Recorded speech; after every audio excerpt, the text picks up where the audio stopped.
بسم اللہ الرحمن الرحیم۔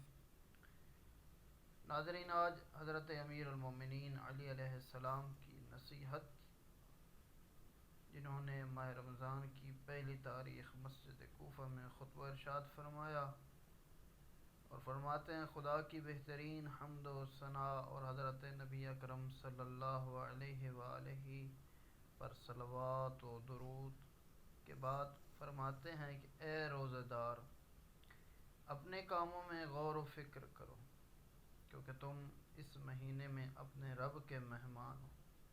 لہذا خیال رہے کہ تو اپنے روز و شب میں کیسے ہوگے، کس طرح اپنے اعضاء و جوارح کو خدا کی نافرمانی سے محفوظ رکھتے ہو۔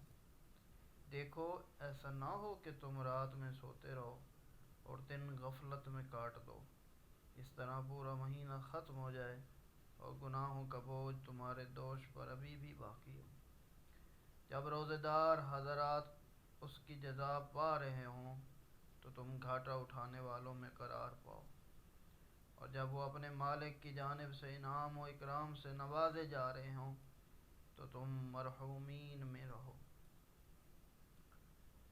اور جب وہ خدا کی بارگاہ میں سعادت سے ہمکنار ہوں تو تم مردود بارگاہ میں بن جاؤ۔ کتاب فضائل شہر رمضان میں صفحہ 108 میں۔